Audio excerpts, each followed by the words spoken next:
Sejam bem-vindos a mais um episódio do Investidor Inteligente, o podcast da Casa de Investimentos. Já aqui falámos noutros episódios da filosofia de investimento, das classes de ativos e de como as ações são o ativo que historicamente garante melhores retornos aos investidores. Também já sabemos quais são os 3 pilares fundamentais usados pela Casa de Investimentos na análise de uma empresa para aferir se trata ou não de um negócio excepcional. E chegamos aqui depois à hora da verdade. Então, como é que se avalia uma empresa cotada? Eu sou o Paulo Ferreira e essa é a pergunta que vamos começar por fazer à Pamela Macedo e ao Paulo Leite, analistas sénior da Casa de Investimentos. Este podcast tem um propósito informativo e didático e não representa qualquer oferta ou conselho de investimento. A Casa de Investimentos pode ter ou vir a ter posições nos títulos que são referidos.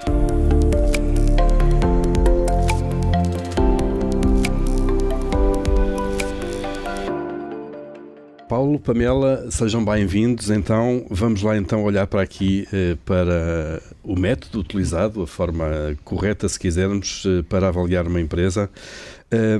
Paulo, porquê é que é importante então avaliar uma empresa? Bom dia, Paulo. De facto, enfim, eu aqui se calhar partia de Benjamin Graham, que é um dos pais da análise fundamental, um dos grandes precursores do exercício de investimento e que escreveu um dos livros mais seminais sobre análise de investimentos, chamado Security Analysis, análise de títulos, e é ele que dá a inspiração do nome do nosso podcast. Ele escreveu um livro também chamado O Investidor Inteligente, e portanto foi ele que de certa forma batizou o nosso podcast, e ele tem uma definição que é o que é um investimento face à especulação. Que é dos grandes temas que continua a dividir muita gente, e mesmo no discurso público e político muitas vezes aparece essa dicotomia, investimento e especulação. Exatamente. Claro. E para Benjamin Graham, de facto, um investimento é uma operação em que depois de uma análise cuidada há uma promessa de segurança do capital e um retorno adequado. E tudo o que sejam operações que não cumpram estes critérios são especulação. E, portanto, quando eu estou a especular, estou a tentar arranjar alguém que me dê mais por aquilo que eu paguei, sem uma base fundamental sobre o valor que está ali presente naquele ativo. Quando eu estou a investir, eu tenho que de alguma forma ter noção do retorno e da segurança desse retorno quando faço a aplicação do dinheiro. E a avaliação desses valores é fácil se eu tenho um depósito a prazo. Eu sei que retorno é que está a ser prometido, está-me a ser prometido um retorno de X%, de 2%, 3%, é um valor fixo. Quando eu compro uma obrigação, tipicamente também tenho ali um valor que está identificado e que é claro, mas quando eu compro uma ação, esse valor é muito mais volátil e é muito mais difícil de estimar, porque vai depender da capacidade da empresa de gerar fluxos de caixa, de gerar cash flow. Distribuir dividendos e por aí fora. Claro. Exatamente, que depois são esses valores que vão ser distribuídos aos acionistas e criar valor para os acionistas. E, portanto, o primeiro passo de avaliar uma empresa é, de facto, ter esta noção de que é estimar um valor para aquilo que vai ser a base do investimento e que vai garantir alguma solidez e que vai garantir a segurança dessa aplicação que eu estou a fazer. Porque quando eu compro uma ação, eu estou a tornar-me dono do negócio e para isso tenho que conhecer esse negócio, tenho que ter esse conhecimento e perceber qual é que é o valor intrínseco que está no negócio e não por isso simplesmente estar à espera que alguém me vá mais à frente dar mais só hipoteticamente por aquele ativo. E numa base não sustentada, digamos, eventualmente. Pamela, como é que surgem, no vosso processo de investimento, como é que surgem as ideias? Como é que as ideias, isto é, o processo de escolha de alguma maneira, não é? Sim, é uma pergunta pertinente porque nós temos uma carteira concentrada de 25 a 30 títulos. Como é que chegamos a estes títulos? Entre os largos milhares de empresas cotadas, nos mercados que acompanham. Em primeiro lugar, não há uma fórmula mágica que nos diga é este o título que queremos analisar. Grande parte do nosso trabalho passa por termos curiosidade sobre o mundo, lermos vastamente, ouvirmos podcasts, seguirmos outros investidores, mas antes de escolhermos, nós temos um universo investível limitado, tendo em conta as características que procuramos no negócio, e quando estamos a escolher que títulos que vamos analisar, que empresas queremos aprofundar esse conhecimento, nós olhamos por uma série de métricas financeiras que são um indicador se esta empresa poderá ou não ter qualidade. Ou seja, nós em primeiro lugar procuramos um histórico de ter um retorno sobre o capital investido elevado, porque se uma empresa tem esse histórico, é sinal que poderá existir uma vantagem competitiva, porque se não existisse, alguém já teria entrado naquele mercado e tentado competir por aqueles lucros.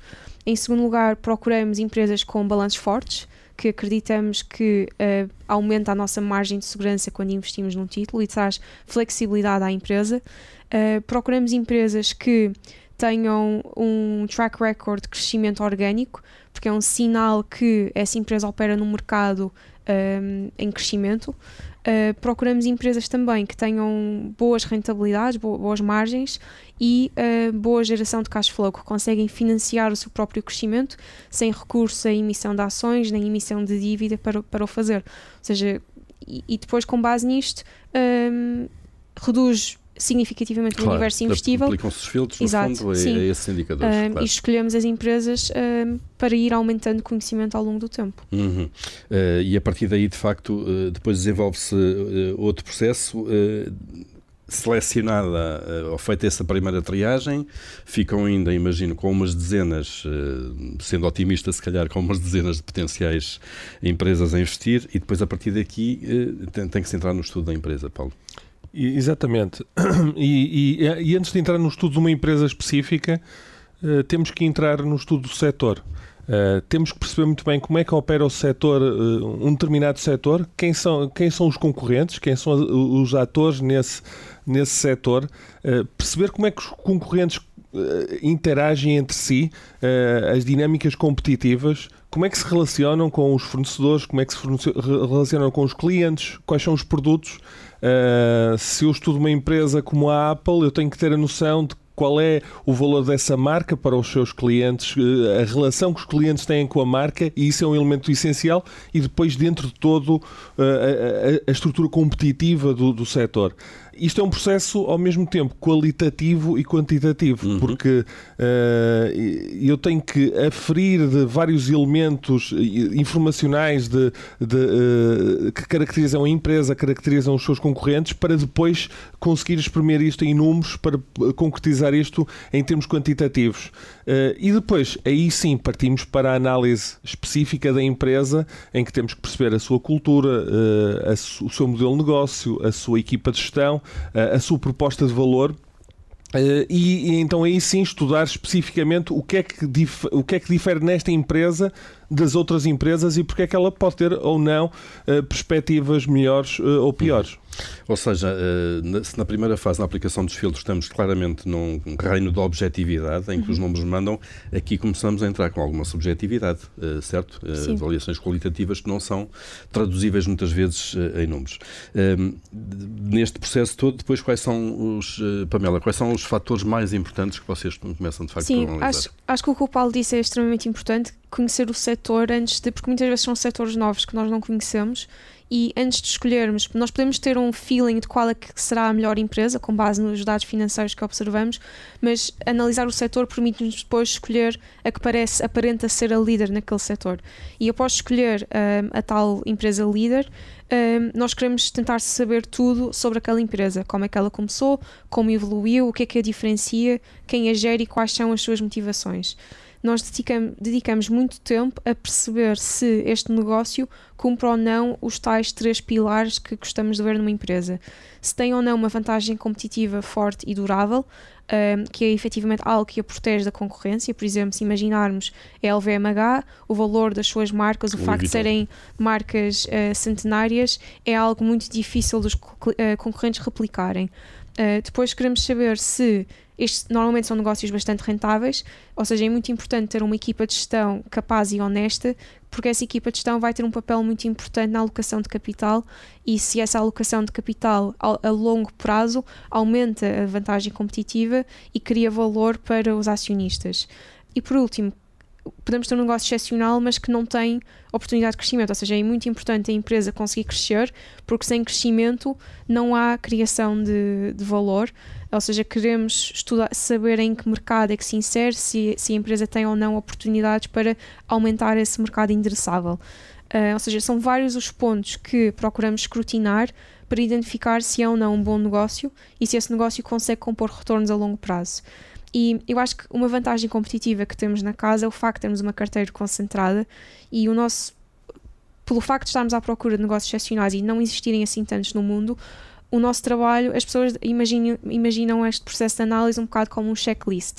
Analisamos uma empresa, damos o cheque e acabou e não voltamos a olhar para ela. E não é bem assim, porque para um título entrar, nós já temos títulos excepcionais na carteira, a fasquia para entrar é muito elevada. A concorrência é grande dentro da carteira, claro. Mas depois, grande parte do nosso trabalho não tem fim, ou seja, nós analisamos estas empresas e ao longo do tempo vamos acompanhando-as e o nosso conhecimento simplesmente vai aumentando, vamos ganhando mais conhecimento sobre os setores, sobre as empresas de qualidade, o que nos permite, quando surgem oportunidades, poder fazer esses tais ajustamentos se acharmos relevante. E imagino também aquilo que é um negócio excepcional hoje não tem que ser daqui a 2 ou 3 anos em função de mudanças de mercado, da empresa. Idealmente será um negócio excepcional. Claro. Queremos negócios que consigam perdurar no tempo. Mas isto obriga a uma revisitação.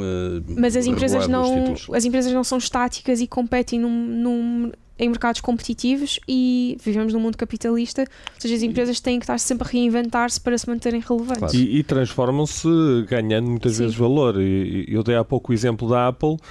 Se eu estivesse a avaliar a Apple em 2006, estava a avaliar uma empresa que fazia iPods e computadores. Antes do iPhone. Não tinha a mínima noção que se 50%, 60%, 70% do negócio iria vir daqui a 10 anos de um produto completamente novo em que não tínhamos sequer conhecimento que ela iria lá estar. Portanto, claro, as empresas evoluem organicamente como um organismo e algumas definham, outras crescem e expandem-se. Claro. Curioso é que até agora já falámos aqui de facto de processos de escolha, de avaliação de alguns pilares, mas ainda não falámos de números, basicamente. É verdade. E eu aqui até ia buscar um bocadinho o Aswath da Modern, que é um professor universitário norte-americano e é uma das grandes referências na área da avaliação de empresas. Ele tem vários cursos de avaliação de empresas. E ele escreveu um livro chamado Narrative and Numbers, em que ele de facto explica a importância de construir uma história antes de avançar para aquilo que são os números do modelo. Isto é, antes de eu partir para um modelo de avaliação, para ter um modelo quantitativo e dos números, eu tenho que criar uma narrativa de como é que a empresa vai evoluir ao longo do tempo, de como é que o negócio se vai desenvolver, de como é que a empresa vai evoluir competitivamente, se vai ter sucesso, se vai alargar a sua base de clientes, se vai expandir e depois, a partir da construção dessa narrativa, é que eu vou poder concretizar isto em termos de números. E de facto há aqui uma característica que é todos nós somos, alguns de nós somos mais quantitativos, outros somos mais qualitativos. Sem dúvida. Isto parte um bocadinho da personalidade de cada um e por isso é preciso saber estabelecer este equilíbrio entre os dois casos extremos, que é o otimista que só vê a história e se deixa levar pela história e depois não consegue concretizar em quanto é que aquela pode significar mesmo em termos de valores, ou o concentrado em números que só olha para os valores financeiros, para os valores numéricos, mas depois não percebe aquilo que são as dinâmicas da história de uma empresa, da sua evolução. E aquilo que a riqueza que esses dados não numéricos pode trazer. Exatamente. Sim, eu diria que isto é um assunto interessante e que também é preciso ter muito cuidado com... Há analistas que adoram, sobretudo no sell side, que adoram construir modelos financeiros super complexos, com imenso detalhe, e que gostam de tentar chegar a um número preciso de quanto vale uma empresa.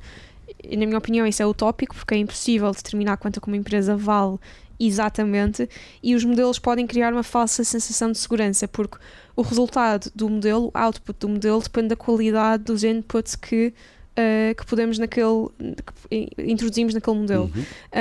E há um saying nesta indústria que é garbage in, garbage out, ou seja, pomos lixo, os pressupostos são lixo, o resultado também não vai valer nada. Claro. Ou seja, eu acho que este equilíbrio entre, sim, é importante analisar os dados e o modelo dá-nos muita informação sobre também o modelo de negócio, como é que funciona, e é extremamente importante, mas a parte qualitativa também é bastante importante. E eu acho que a filosofia de investimento da casa e e a nossa maneira de investir a longo prazo dá-nos bastante independência e permite-nos focar efetivamente em fazer um processo de análise bastante aprofundado, sem termos pressa para chegar a um resultado mais rapidamente, mas sim chegar ao resultado que será melhor para os nossos clientes. Tudo isto é um processo relativamente longo, complexo, mas sobretudo que exige grande quantidade e boa qualidade de informação, para evitarmos o tal garbage in, garbage out, não é? Não queremos isso todo. Onde é que vocês procuram e encontram esta informação que necessitam, Paulo? Enfim, a primeira fonte de informação, obviamente, são as próprias empresas que estamos a avaliar. E os sites de relações com os investidores abundam em termos de dados. Estamos a falar de empresas cotadas, altamente reguladas, com obrigatoriedade de prestação de contas. Tem uma obrigatoriedade de divulgar informação, de prestar contas frequentemente trimestrais. E os relatórios anuais são a primeira base para perceber o negócio de uma empresa, para perceber o que é que ela faz, como é que ela atua e até como é que a gestão explica o negócio aos seus chamados stakeholders, aos seus acionistas, aos seus clientes, aos seus parceiros.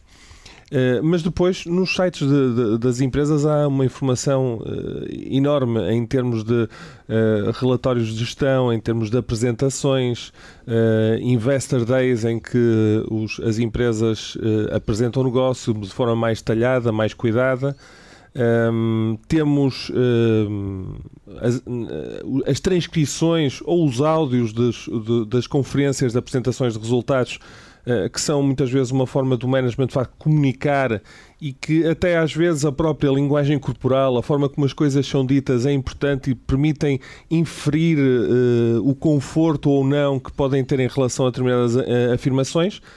Depois nós temos aquilo que é o chamado research, o research do sell side, que é o research dos bancos de investimento e que sofre de um grande problema, que é o de um conflito de interesse, porque o banco de investimento também tem as empresas que está a analisar muitas vezes como clientes e, portanto, não quer ferir suscetibilidades. Por isso é que as recomendações de investimentos genericamente são recomendações de compra, porque é raro vermos recomendações de venda porque ninguém quer pôr esse rótulo negativo sobre uma empresa. Mas há empresas de research independentes, por exemplo, que nesse aspecto têm uma vantagem por estarem aliadas deste conflito de trabalharem com as próprias empresas.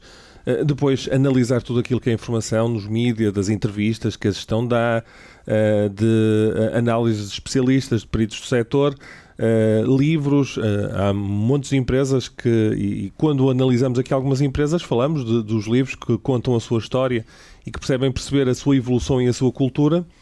E depois falar muitas vezes com peritos, com especialistas do setor que tenham trabalhado naquelas empresas, que trabalhem em concorrentes, que trabalhem em fornecedores e que são pessoas que nos permitem dar uma visão mais próxima e mais interna do setor e que hoje em dia isso é possível fazer inclusivamente com as chamadas Expert Networks, redes de peritos, em que é possível contratar um perito para falar durante 30 minutos, 45 minutos de um determinado setor e ter aí uma visão muito mais próxima. E mais por dentro do setor, sobre as grandes linhas. Exatamente. Sim, acho que a vantagem de falar com especialistas é...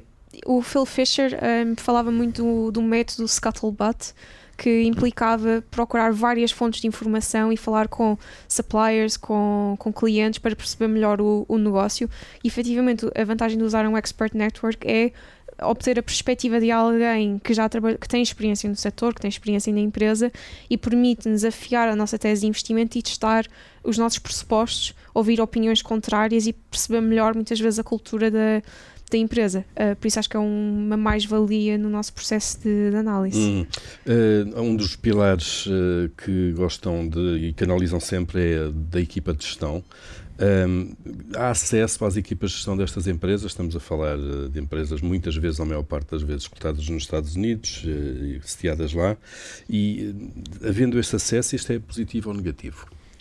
É uma excelente pergunta porque, de facto, falar com a equipa de gestão é uma faca de dois gumes. por um lado, é óbvio que é bom ter acesso a contactar diretamente quem está na liderança da empresa, quem está nos quadros superiores, mas, por outro lado, também cria um risco, que é o risco de se deixar levar pela história e por estas pessoas que são os extraordinários vendedores. Quem atinge, são convincentes, não é? Claro. Sim, porque quem atinge um topo de uma empresa cotada tem capacidades, obviamente, comunicacionais e de vender a empresa e de se vender a si próprio acima da média, porque para atingir o topo da pirâmide teve que se vender primeiro a si próprio como líder. E, portanto, se consegue vender-se a si próprio, vai conseguir vender também muito bem aquilo que é a sua história para a empresa e a sua visão. E por isso há muitos investidores que até não querem sequer contactar com os quadros da empresa para não se deixar contagiar. E para manterem um certo distanciamento, de alguma maneira. Eu, por acaso, tenho uma opinião ligeiramente diferente, porque eu acho que pode ser muito útil, e aqui entra a experiência do analista, porque acho que antes de se falar com a equipa de gestão ou com alguém que trabalha na empresa, é preciso já ter um conhecimento muito aprofundado da empresa, e é preciso ter uma capacidade de ouvir um sentido crítico muito apurado. E eu acho que quando se fala com uma equipa de gestão é preciso saber fazer as perguntas certas, mas pode ser útil para compreender melhor o negócio e formar uma opinião sobre a cultura e sobre a qualidade daquele CEO.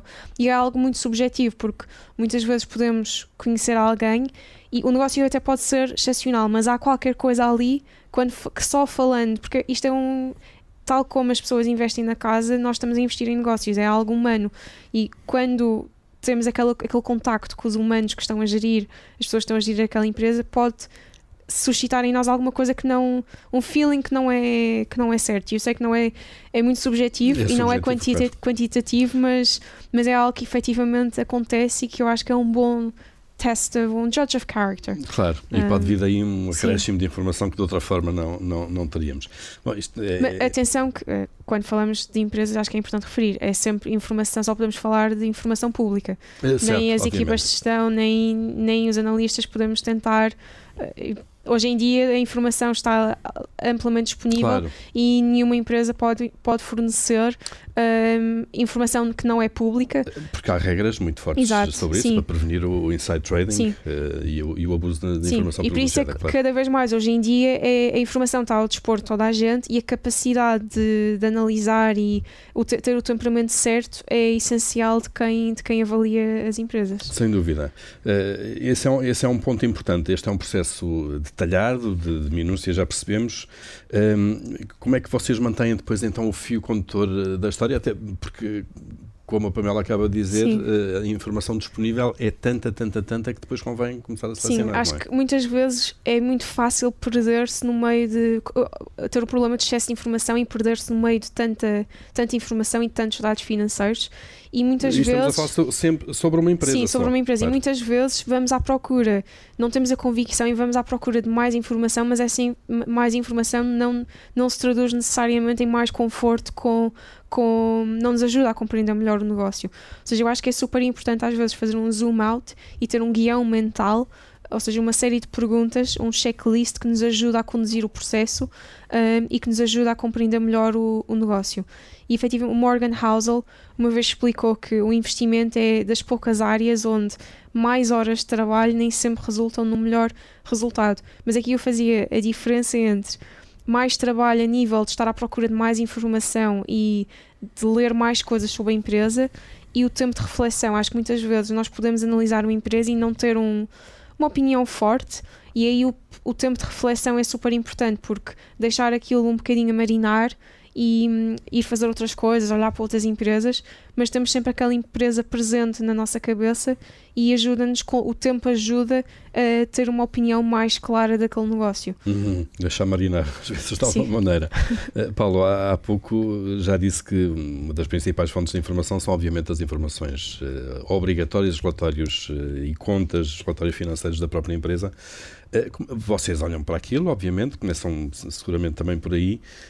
O que é que tiram dali? Como é que tratam essa informação, que é a informação oficial que as empresas fornecem ao mercado?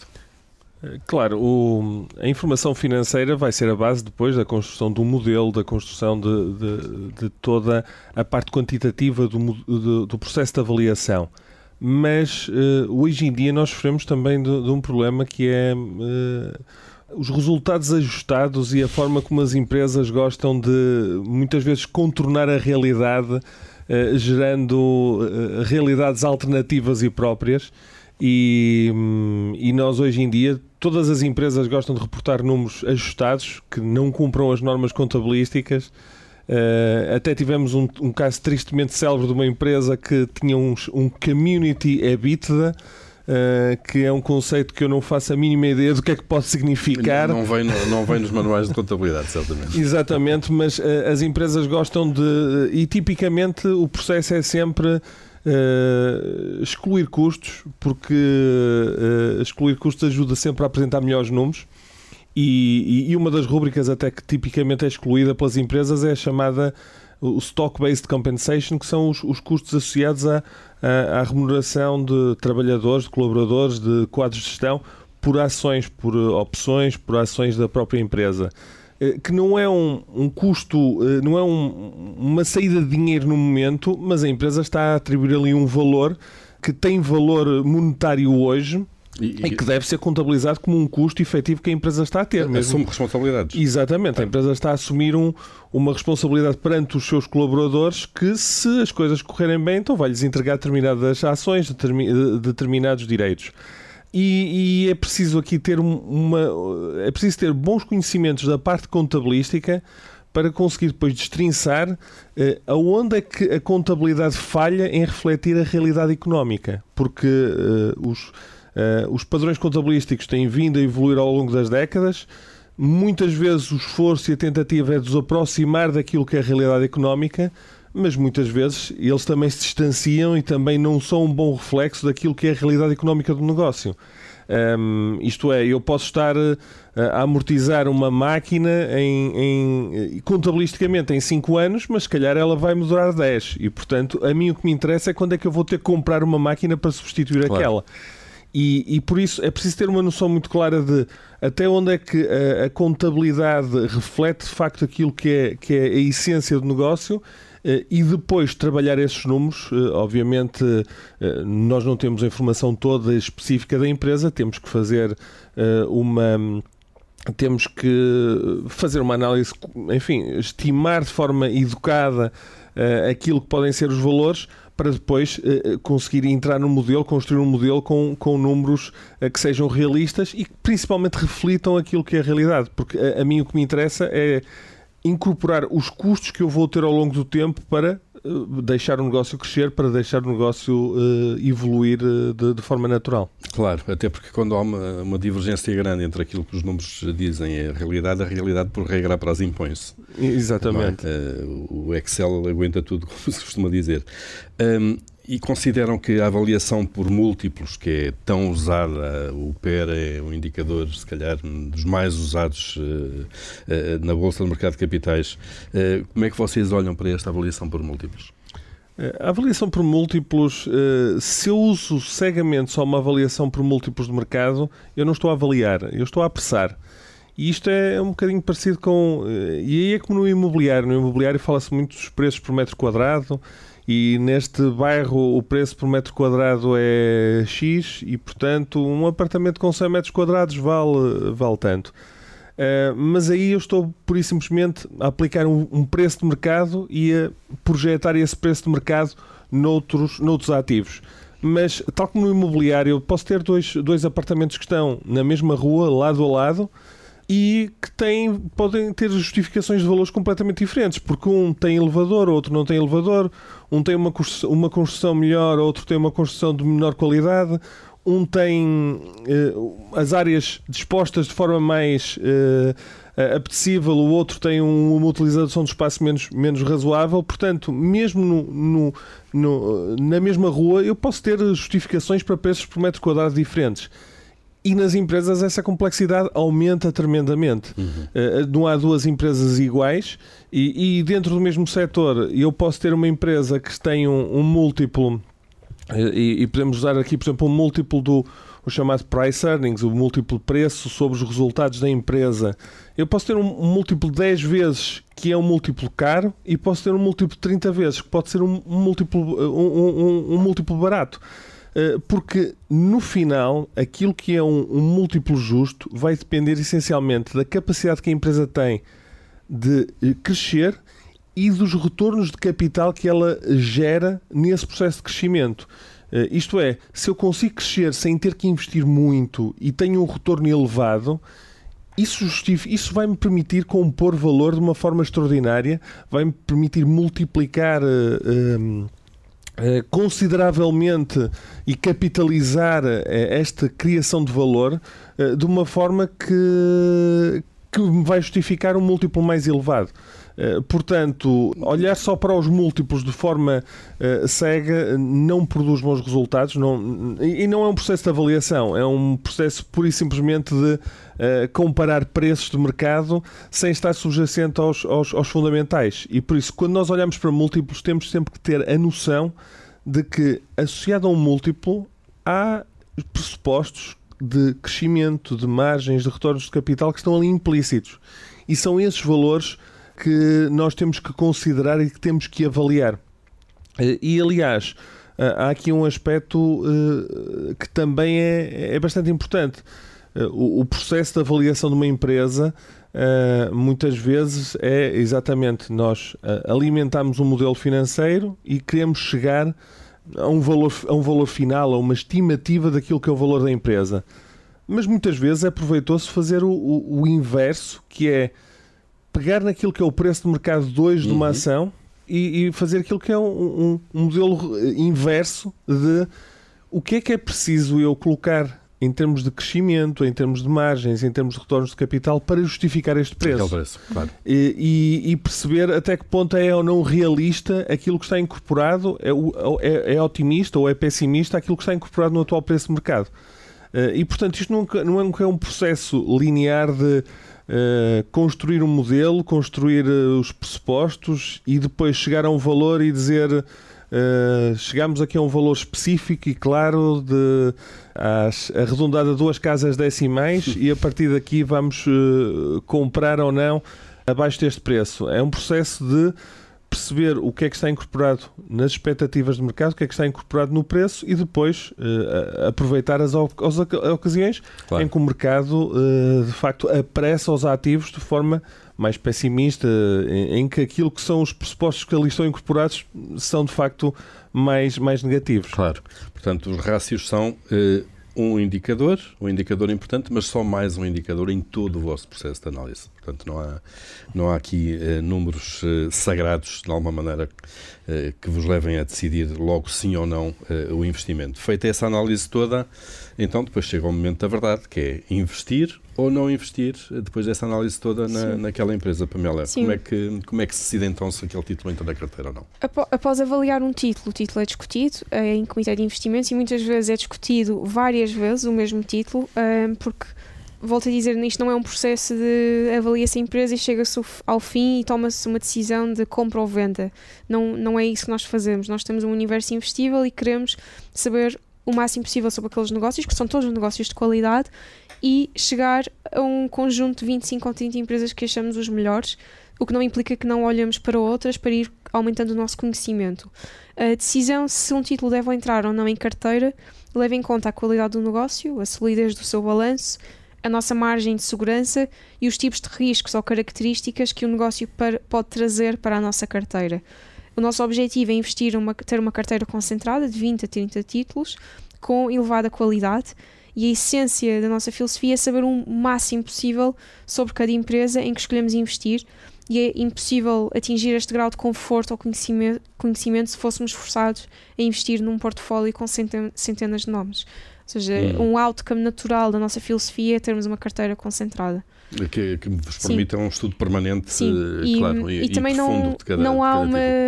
Não é uma decisão, não há uma fórmula mágica de como é que chegamos à decisão se vamos investir ou não.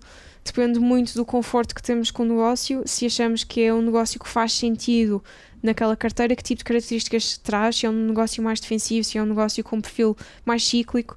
É o que nós fazemos é mais uma arte do que uma ciência, ou seja, debatemos estes negócios várias vezes, falamos muitas vezes até chegarmos a uma decisão de investir ou não. E depois, a partir daí, da decisão de investimento, a decisão que tomam tem logo a ver com aquele preço que está a ser praticado naquele momento, ou podem ficar com o título sob observação à espera de um preço que seja...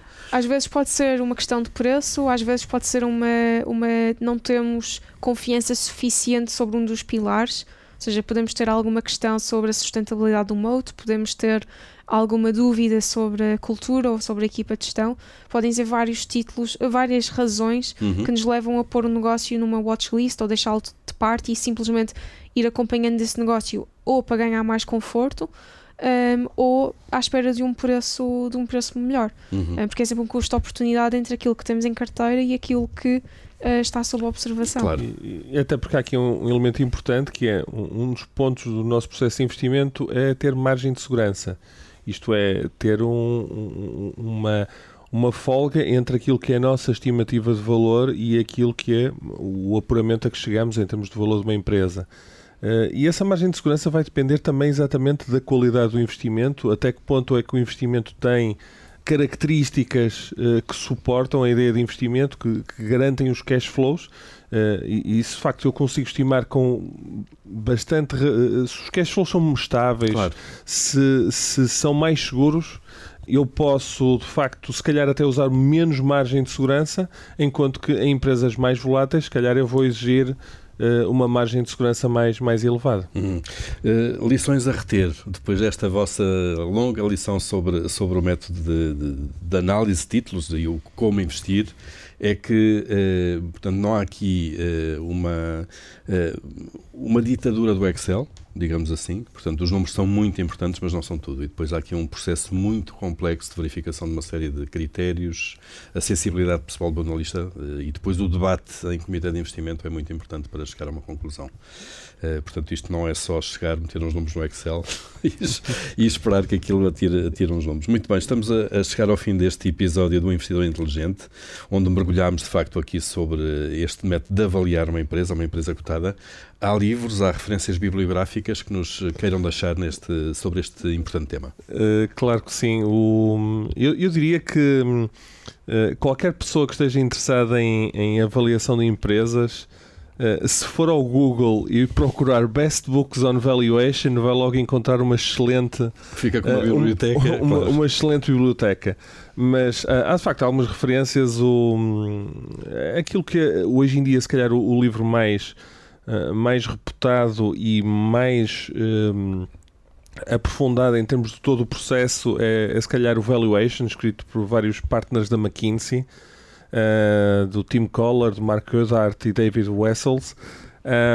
Depois o da Modern que eu referi o Narrative and Numbers, sobre as histórias e sobre a construção de histórias e o processo entre a articulação entre a parte qualitativa e quantitativa. Tem vários livros sobre o investimento, mas, além disso, ele tem a generosidade de colocar os cursos todos que coleciona sobre avaliação de empresas no YouTube e, portanto, todos os cursos de avaliação de empresas do Da Modern estão disponíveis no YouTube. Basta enfim, pesquisar o nome dele e tem aí uma fonte de recursos tremenda em termos do processo de avaliação. E depois há um livro que se calhar é um bom exemplo exatamente destas checklists, destas listas e de tudo aquilo que é deve ser levado em conta no processo qualitativo, que é o Investment Checklist, do Michael Shern, e que é um livro que elenca bem todos os elementos que devem ser incorporados e que devem ser considerados no processo de avaliação. Portanto, ficam essas referências bibliográficas também, que aliás podem ser encontradas nas notas que acompanham este episódio, na plataforma onde estiver a ouvi-lo. Paulo, Pamela, muito obrigado por partilharem connosco o vosso conhecimento sobre este método de processo de avaliar empresas. Foi mais um episódio então do Investidor Inteligente, podcast da Casa de Investimentos. Voltaremos brevemente com um novo tema, novas empresas, novos setores. Até lá.